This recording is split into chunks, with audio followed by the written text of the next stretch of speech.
오늘 은혜 받으실 하나님 말씀은 요한계시록 6장 5절에서 8절까지 말씀입니다.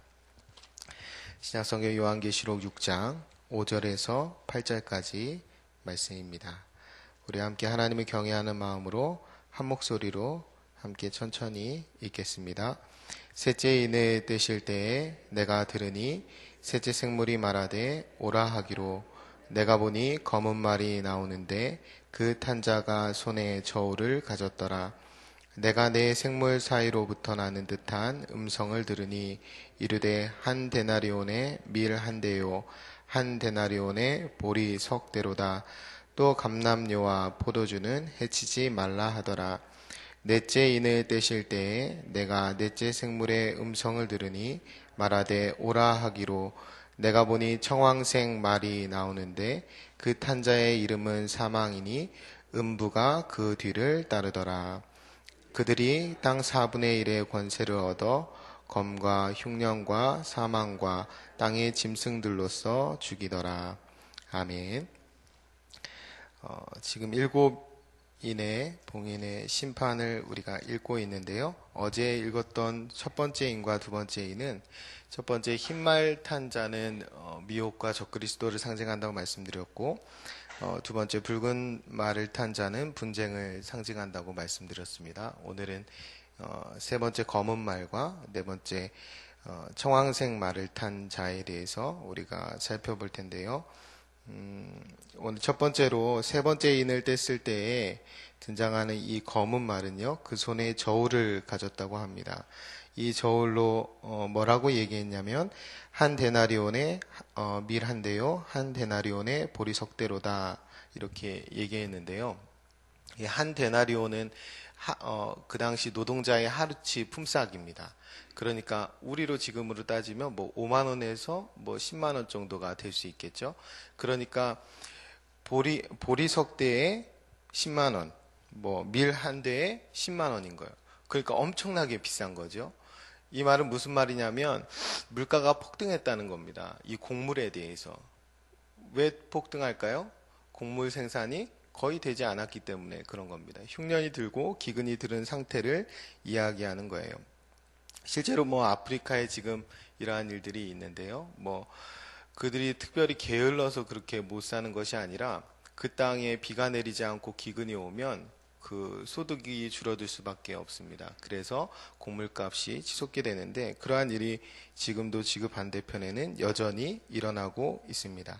그래서 그렇다면 우리가 이 기근의 때에 어떻게 사는 것이 그리스도인다운 삶일까요? 우리가 이런 기근이라는 재앙이 계속 있어 왔는데, 이러한 때에 그리스도인으로서 이 종말에 대해 깨어있는 삶이란 어떤 삶이라고 생각하십니까? 너무 쉬운데요. 많이 가진 사람이 부족한 사람에게 주면 됩니다. 많이 풍족하게 거둔 나라가 부족한 나라에게 주면 이 문제가 해결됩니다. 우리는 흔히 잘못 생각하는 것이 전 세계에 생산되는 이 곡물의 양이 부족해서 모두가 다 함께 먹기는 부족할 거라고 생각하는데, 실제 1년 동안에 전 세계에서 생산되는 이 곡물의 양은 전 지구의 지금 인구의 2배가 먹고도 남는 양입니다. 그런데 그것이 제대로 분배가 되지 않아서 그런 거예요. 실제로 전 세계에 생산되는 옥수수의 4분의 1은 사람이 먹지 않고 소가 먹습니다. 소가 먹는 이유는 더 잘 사는 나라에서 양질의 고기를 먹기 위해서 그 옥수수를 소가 먹게 되는 거예요. 우리도 우리나라 안에 살면서 그런 기근은 없을지라도 누구는 대단히 부유하게 살고 누구는 대단히 부유하지 못하게 사는 것을 우리가 볼 수 있습니다. 정확하게 분배되지 않고 나누어지지 않아서 그런데요. 그래서 양극화가 심화되는데, 믿는 자 그리스도인들이 이런 때에 깨어있는 삶은 당연히 많이 가진 자가 적게 가진 자에게 나눠주는 것입니다. 브라질의 까마라 대주교가 이런 말을 했어요. 가난한 이들에게 음식을 주면 사람들은 나를 성인으로 부른다. 그러나 가난한 이들에게 왜 먹을 것이 없는지 물으면 사람들은 나를 빨갱이라고 한다. 여러분, 우리가 그리스도인이 누군가에게, 없는 자에게 빵을 주고 그것을 도와주는 것은 대단히 좋은 일입니다. 선한 일이죠. 그런데 우리의 관심은 왜 그렇게밖에 될 수 없는지에 대해서 관심을 가질 수 있어야 합니다. 왜 이것이 제대로 분배되지 않는지에 대해서 관심을 가질 수 있고, 또 그것들이 은혜의 흐름으로 될 수 있도록 그 전체적인 구조에 대해서 가난의 원인이 무엇인지, 또 그 사람들의 눈물의 근원이 무엇인지 우리가 읽어낼 수 있어야 합니다. 그리고 하나님의 시각으로 그들을 긍휼히 여기고 그들을 위해서 노력할 수 있는 모습이 우리 가운데 반드시 있어야 합니다. 그것이 기근의 때에, 흉년의 때에, 혹은 우리 주변에 누군가가 기근과 흉년 가운데 있을 때에 우리 그리스도인들이 마땅히 대해야 될 태도가 될 것입니다. 아모스 8장 11절에 이런 말씀이 있습니다. 주 여호와의 말씀이니라. 보라, 날이 이를지라 내가 기근을 땅에 보내리니 양식이 없어 주림이 아니며 물이 없어 가람이 아니고 여호와의 말씀을 듣지 못한 기갈이라. 물론 이 말씀이 영적인 기갈, 영적인 가뭄에 대해서 말씀하는 것이지만 이 말씀을 본문 그대로 적용하면 양식은 있지만 물은 있지만 여호와의 말씀을 듣지 못해서 기간과 가람이 있다는 거예요. 우리가 하나님의 말씀대로 그 말씀에 순종해서 사는 사람들이 많이 일어났다면 이러한 기근이 일어나지 않을 수도 있다는 거예요. 물론 기근은 있지만 이렇게 굶주림이 일어나지 않을 수는 있다는 거죠. 제가 서두에 말씀드렸지만 전 세계 인구가 다 먹고도 2배가 먹고도 남을 만한 그러한 충분한 식량이 있습니다. 그런데 그것들이 분배되지 않는 이유는요, 우리가 아주 쉽게 생각하면 북한에 도와줄 수 없는 상태와 똑같은 거예요. 기득권을 잡고 있는 사람들이 그 가난한 자들을 먹이는 것보다 자기의 기득권, 정치적인 이념 그런 것들을 더 앞세우기 때문에 안 되는 것이고요. 아프리카 나라에 있는 그 나라들을 돕지 못하는 것은 내전 중에 있기 때문이에요. 그것을 들어가서 도울 수도 없고 돕는다고 주지만 그것이 결국에는 내전의 전쟁에 사용되기 때문에 못 도와주게 되는 겁니다. 그러한 여러 가지 정치적인 문제가 먼저 그 앞에 있는 거죠. 우리가 인간의 탐욕 없이 이렇게 부가 혹은 물질이 누구 한 명에게 이렇게 집중되는 현상이 일어날 수가 없습니다. 실제로 전 세계에서 가장 잘 사는 1%가 가장 못 사는 99%보다 더 많이 가지고 있다고 해요. 그리고 실제로 전 세계 1%가 가지고 있는 부가 전 세계의 부의 48% 이상을 가지고 있다고 합니다. 그러니까 지나치게 많이 부가 편중되어 있는데, 우리가 하나님의 말씀대로 산다라는 것은 우리가 모두 함께 하나님이 주시는 기쁨 가운데 살아가는 것이 하나님의 말씀 가운데 살아가는 것일 수 있습니다. 신명기에 보면 신명기 15장 4절 5절에 이스라엘 백성에게 내가 너희에게 준 그 가나안 땅으로 가서 내 말씀을 잘 지키면 내가 너희에게 복을 줄 것인데 그 복이 뭐라고 하냐면 가난한 자가 없으리라, 이렇게 하나님이 선언하십니다. 그런데 이것이 초대교회, 그러니까 신약시대에 와서 사도행전 4장 34절에 이 초대교회에서 이 모습이 이루어지는데 그 모습이 뭐냐면 그 중에 가난한 자가 없으니 라는 말입니다. 초대교회에 서로 물건을 유무상통한 삶을 살았고 많이 가진 자가 가난한 자에게 대가 없이 주는 삶을 살았을 때에 거기에 가난한 자가 없었어요. 이것이 구약시대의 만나를 통해서 하나님이 보여주셨던 많이 거둔 자나 적게 거둔 자나 똑같이 그 하나님의 풍족함을 누리고 살았던 모습의 완성이라고 할 수 있습니다. 오늘날에는 이것이 잘 되지 않는 이유는 우리가 초대교회처럼 그렇게 나누지 않기 때문이에요. 여러분, 하나님이 헌금을 우리에게 헌금을 하라고 하셨는데요. 헌금을 하라고 하신 가장 큰 이유는 이 나눔의 목적이 있습니다. 우리가 말씀을 좀 찾아보면요. 고린도후서 8장을 한번 찾아보겠습니다.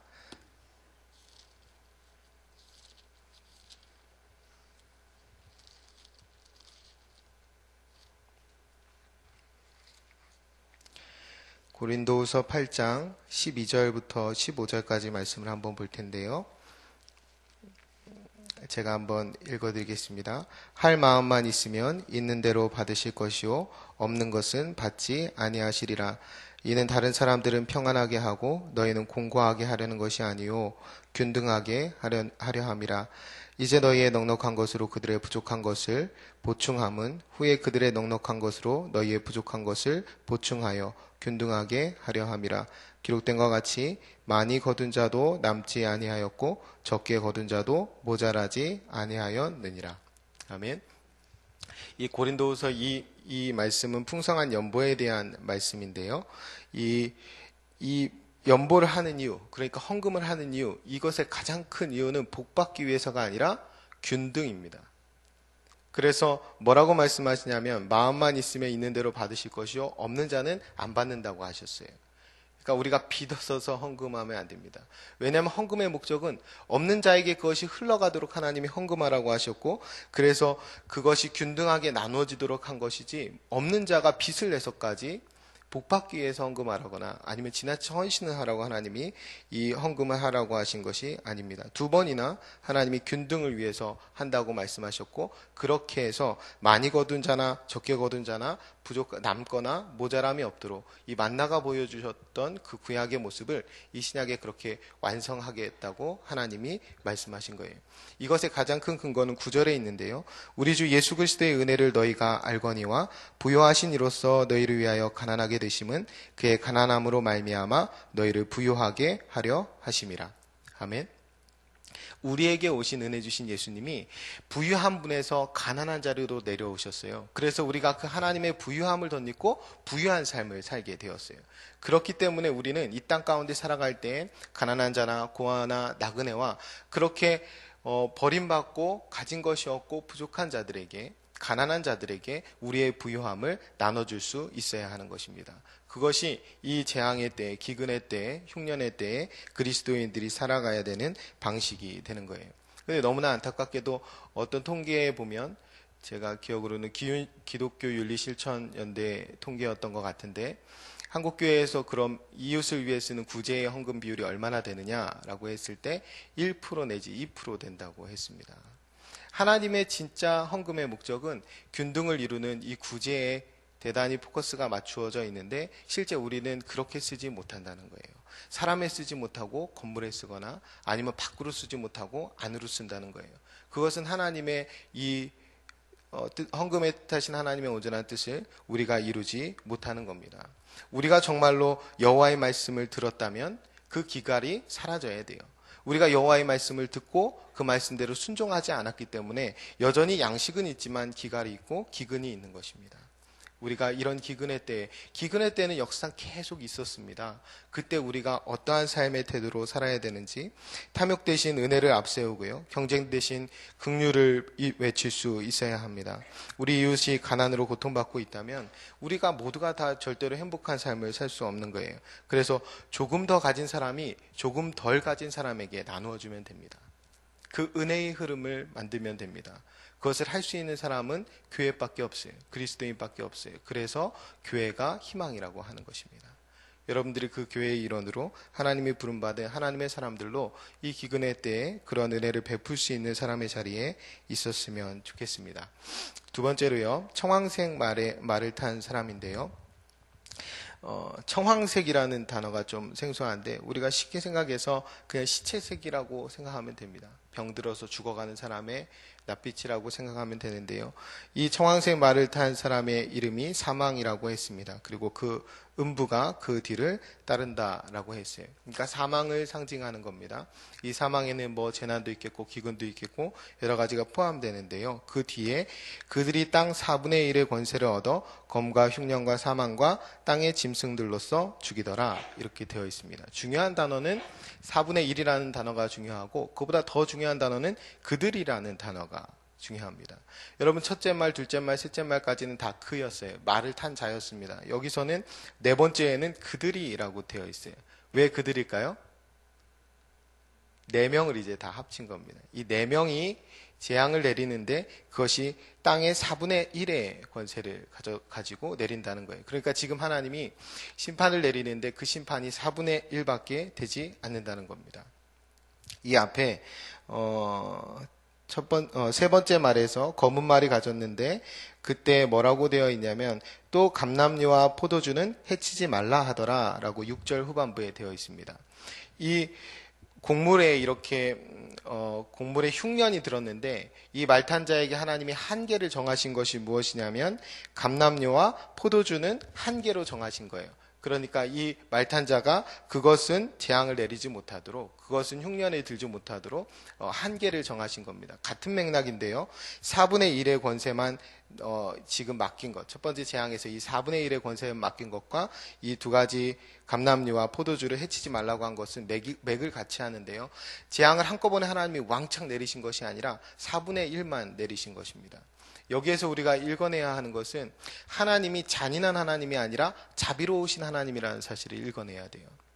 잔인한 하나님, 이거를 거꾸로 뒤집으면 고통을 조금씩 주면서 즐기는 하나님이라면 그건 잔인한 하나님입니다. 그러나 하나님께서 고통을 유보하시면서 기다리고 참으신다면 그 하나님은 자비로운 하나님이십니다. 우리가 이 본문에서 하나님이 얼마나 자비로운 분이신지 우리가 읽을 수 있어야 합니다. 하나님이 이런 재앙들을 이 땅에 내리시는 이유는 이 땅이 망하도록 하기 위해서라면 한 번에 내리시면 그만입니다. 그런데 역사상 계속 이 종말의 때에 이 재앙을 내리시면서 하나님이 마지막 끝날을 유보하시는 이유는 이 재앙을 통해서 하나님께 집중하고 하나님께 돌아오도록 하기 위해서입니다. 하나님의 사람들이 이 재앙을 통해서 깨어있는 삶을 살도록 하기 위해서예요. 실제로 소아시아의 앞부분에 7교회에 등장하는데요. 그 7교회에 책망을 하나도 받지 않고 칭찬만 받은 교회 2교회가 있는데 그 교회는 서머나 교회와 빌라델비아 교회입니다. 두 교회의 공통적인 특징은 뭐였냐면 환난과 핍박과 어려움이 있었다는 거예요. 삶 자체가 재앙이었다는 겁니다. 그곳 두 교회는 칭찬을 받았어요. 반대로 책망만 받은 두 교회가 있습니다. 그 교회는 사뎃교회와 라오디게아 교회입니다. 금이 넘쳐났고 부유했던 두 교회는 책망만 있었어요. 재앙이 없었던 교회는 책망만 있었다는 거예요. 우리에게 하나님이 이 재앙을 내리시고 완전한 심판을 유보하시는 이유는 우리에게 돌아올 그 하나님이 기다리시는 그 마음들을 우리가 깨닫도록 하기 위해서입니다. 하박국 선지자가 진노 중에라도 긍휼을 잃지 마옵소서라고 기도하는데 하나님이 그렇게 하고 계시는 거예요. 진노 중에도 돌아오기를 원하시는 겁니다. 하나님의 백성들이 하나님께로 돌아오기를 하나님은 지금 원하시는 거예요. 여러분, 우리가 이 땅에 어떠한 일이 일어나든지 혹은 내 삶에 어떠한 일이 일어나든지 그것을 우리는 하나님의 영적인 시각으로 해석할 수 있어야 합니다. 그리고 하나님의 백성답게 그 일에 태도를 취할 수 있어야 돼요. 우리가 종말의 때에 깨어 있는다는 것은 이 오늘 우리가 어제부터 시작해서 이 미혹과 분쟁과 기근과 또 사망이 있고 재앙이 있는 이 재난이 있는 이 때에 깨어있는 삶을 산다는 것은 무엇일까요? 우리가 이렇게 고통스러운 이 종말의 때를 살아가는데 그때에 깨어있는 하나님 앞에 깨어있는 삶이란 이 종말의 때가 영원에 비해서는 너무나 짧은 시간이라는 것을 인식하고 사는 것입니다. 우리가 비록 이 종말의 때의 고통 가운데 있지만 바울이 고백한 대로 이 고난은 잠시 지나가는 경한 것이라고 우리가 가벼운 것이라고 고백하면서 영원의 때를 소망할 수 있어야 합니다. 그것이 깨어있는 그리스도인의 삶이고요. 더 나아가 하나님이 이 진노 중에도 긍휼을 잃지 않으셨던 것처럼 우리도 이 재앙과 재난 중에도 긍휼을 잃지 말아야 합니다. 우리 주변의 사람들에게 기근 가운데 우리가 해야 될, 우리가 나눠야 될, 우리가 흘려보내야 될 은혜가 무엇인지를 잊지 않고 흘려보내야 합니다. 이 재앙의 때에 기근의 때에 예수 그리스도를 통해서 우리에게 주신 하나님의 부유함이 무엇인지 잊지 말고 우리 주변의 사람들에게 그 부유함을 흘려보낼 수 있어야 합니다. 예수 그리스도를 통해서 이 종말의 때에 하나님이 우리에게 열어주신 그 생명이 무엇인지 잊지 말고 우리 주변의 사람들에게 생명을 나눠줄 수 있어야 합니다. 그 일을 하는 사람을 하나님은 종말의 때에 깨어있는 사람이라고 하십니다. 그리고 이 재난의 때에 이 재앙의 때가 분명히 계속되고 있지만 이 모든 것이 인봉을 떼신 어린 양의 손 안에 있다. 그러니까 이 어려운 재앙의 이 시간도 결국엔 하나님의 주권 아래에 있는 시간이라는 사실을 우리가 잊지 말아야 합니다. 그래야 우리가 깨어있는 그리스도인답게 살 수가 있습니다. 어제 시내를 이렇게 차를 타고 지나가게 됐는데요. 굉장히 화려한 이제 성탄 분위기가 나는데, 우리가 시내를 나가보면 굉장히 화려한 밝은 불빛, 특히 한국만 이렇게 밝은 나라가 별로 없다고 합니다. 밤에 그렇게 많이 활동하고 또 많이 화려한 나라가 없다고 하는데, 우리는 이렇게 화려한 나라에 있을 때에 어두운 가운데 있는 반대편의 나라를 생각할 수 있어야 합니다. 우리가 소울 프로젝트나 이런 선교 일을 우리 교회가 열심히 하는 이유는 그 반대편의 어두움을 보기 위해서입니다. 우리가 그 어두운 자리에 혹은 가난한 자리에 우리가 가지고 있는 부유함을 흘려보내기 위해서 우리가 그 일들을 하고 있는 것입니다. 특별히 우리가 이 12월에 되면 우리가 화려한 불빛들을 많이 보게 되는데 우리가 그 불빛 없이 어두운 가운데 있는 사람들 그리고 부족함이 있는 사람들을 우리가 생각할 수 있었으면 좋겠습니다.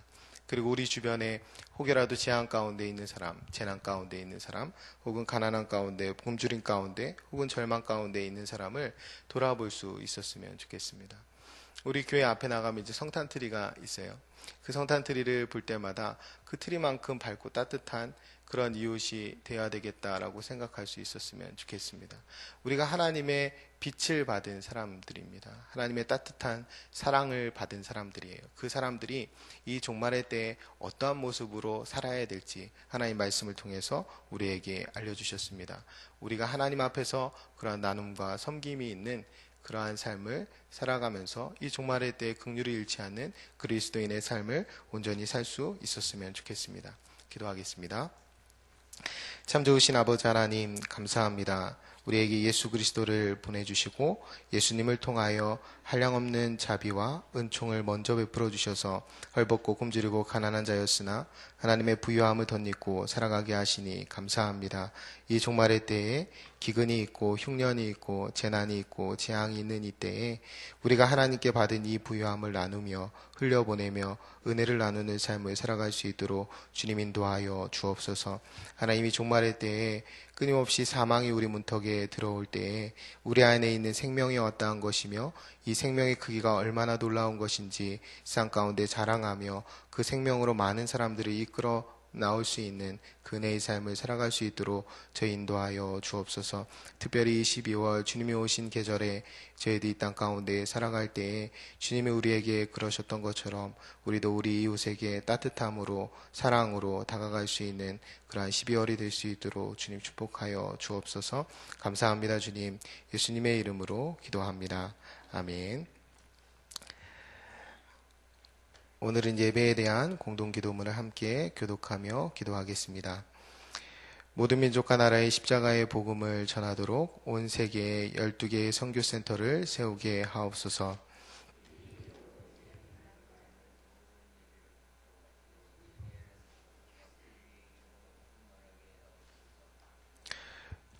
주님이 찾으시는 예배자들이 훈련되어 일어나게 하옵소서. 교회에 함께 모여 우러르는 공예배의 거룩한 감동을 세상에 흩어져 섬기고 나누는 삶의 예배로 살게 하옵소서. 아멘. 우리 한 번 더 하겠습니다. 예배에 대한 공동기도문인데요. 한 번 더 하겠습니다. 우리 예배를 받기에 홀로 합당하신 창조주 하나님, 말씀사원 공동체가 주님을 예배할 때마다 영광을 받으시고 삼위일체 하나님의 임재와 현존으로 응답하옵소서.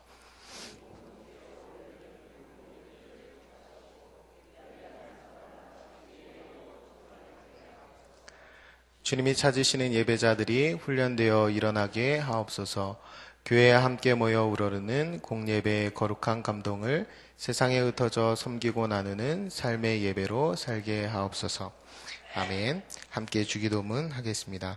하늘에 계신 우리 아버지, 아버지의 이름을 거룩하게 하시며 아버지의 나라가 오게 하시며 아버지의 뜻이 하늘에서와 같이 땅에서도 이루어지게 하소서. 오늘 우리에게 일용할 양식을 주시고 우리가 우리에게 잘못한 사람을 용서하여 준 것 같이 우리 죄를 용서하여 주시고 우리를 시험에 빠지지 않게 하시고 악에서 구하소서. 나라와 권능과 영광이 영원히 아버지의 것입니다. 아멘. 이 시간 다음과 같은 기도의 제목으로 기도드리겠습니다. 지금 들은 말씀이 내 삶으로 이어지게 하옵소서. 금요 심야 기도에 각별한 은혜가 있게 하시고 많은 성도가 참여하여 기도하게 하옵소서. 연말 사역 사무총회와 감사 일정이 은혜롭게 진행되게 하옵소서. 2016년 수험생과 취업생들의 인생길을 복되게 인도하여 주옵소서. 한국 사회 안에 있는 분열과 갈등의 근본 원인이 해결되게 하시고 서로를 존중하며 배려하는 사회가 되게 하옵소서. 전쟁과 테러의 피해와 위협 아래 있는 모든 사람들에게 주님의 위로와 긍휼을 베푸소서. 우리 공동 기도문의 기도 제목과 여러분 각자의 기도 제목을 따라 기도하시다가 삶의 자리로 나아가시겠습니다. 기도합니다. 참 좋으신 아버지 하나님 감사합니다. 하나님의 귀한 자를 저희에게 보내주시고 하나님의 복된 은혜의 시간 하나님 우리에게 주신 말씀을 마음에 담고 나아가게 하시니 감사합니다. 하나님이 종말의 때에 이 재앙의 때에 우리가 어떠한 삶을 살아야 될지를 깨닫게 하셨사오니 하나님 반드시 세상 가운데 실천하며 살아갈 수 있는 한 주의 삶이 될 수 있도록 주님 인도하여 주옵소서. 거룩하신 아버지 하나님 기근의 때에 또 재난의 때에 재앙의 때에 우리가 어떠한 삶을 살아야 될지 하나님 앞에 구별 있게 소개해 도와주시고 깨어있는 온전한 삶을 살아갈 수 있는 저희 모두가 될 수 있도록 주님 인도하여 주옵소서. 아버지 하나님 주님이 맡겨주신 삶의 은혜가 저희 가운데 있사오니 예수 그리스도를 통하여 주신 이 부요함을 세상 가운데 실천하며 나아갈 수 있는 저희가 될 수 있도록 주님 인도하여 주옵소서. 아버지 하나님 주님께 맡겨드리는 온전한 삶 하나님 우리에게 허락해 주신 이 생명의 삶을 이 땅 가운데 살아갈 때에 하나님 많은 영혼들 함께 생명을 누리며 생명을 나누며 풍성한 삶을 함께 살아갈 수 있도록 주님 도와주시고 역사하여 주옵소서. 아버지 하나님 이 시간에 기도하는 것은 우리가 드린 이 말씀이 우리의 삶에 실천될 수 있도록 삶의 은혜로 충만하게 내려 주옵소서. 하나님 오늘 이세 금요 심야